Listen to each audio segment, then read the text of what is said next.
এত রাত পর্যন্ত কোথায় ছিলে? সে কৈফিয়ত কি তোকে দেবো নাকি? না না, আমি সেই কথা বলছি না, আসলে বাড়ির মালিক এসেছিল ভাড়া চাইতে। ঠিক আছে, কাল সকালে আমার সাথে কথা বলে নেবো। কি হলো, শুয়ে পড়লে যে? খাবা না? না খাবো না, আমি বাইরে থেকে এসেছি। জ্বালাসনি সর। আমার মাথাটা বিশাল যন্ত্রণা করছে। ঠিক আছে, আমি এক্ষুনি তোমার মধ্যে ভিক্স দিয়ে মালিশ করে দিছি।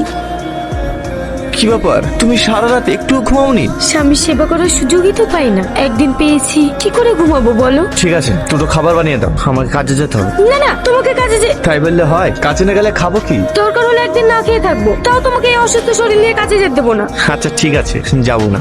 যাও রান্না করো। উফ, কি হলো? কি যে করো না। তোমার খাবার কই? আমি পরে খাবো, তুমি খেয়ে নাও। আরে আমি তো ভুলে গেছি, তোমার তো হাত কেটে গেছে। আচ্ছা ঠিক আছে, আমি খাই দিচ্ছি তোমাকে, নাও। না না, তুমি খেয়ে নাও, আমি খাবো, পরে খাবো। আমার কথা তুমি শুনবে না?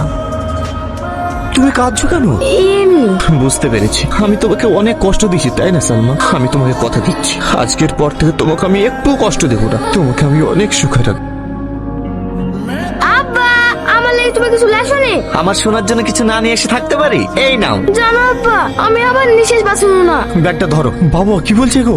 আবার বাবু সেই রোগটা বেড়েছে, আজ খুব শ্বাসকষ্ট হচ্ছিল। কি করবো বলো, ডাক্তার তো বলেছিল একটা বড় হসপিটালে গিয়ে চিকিৎসা করাতে।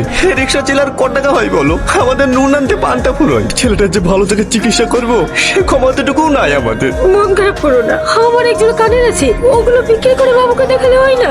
ওতে আর কত টাকা হবে? বড় হসপিটালে নিয়ে যেতে গেলে অনেক টাকা লাগবে। বলছি, তুমি যদি একবার গ্রামে ফিরে গিয়ে তোমার আব্বাকে বলতে, তাহলে হতো না? না, যেখানে আমার স্ত্রীর জায়গা নাই সে বাপের কাছে আমি হাত পাততে পারবো না। আমি এর মধ্যে কিছু একটা ব্যবস্থা করছি। ঠিক আছে, তুমি মুখ হাত ধুয়ে এসো, আমি তোমার জন্য খাবার বাড়ছি।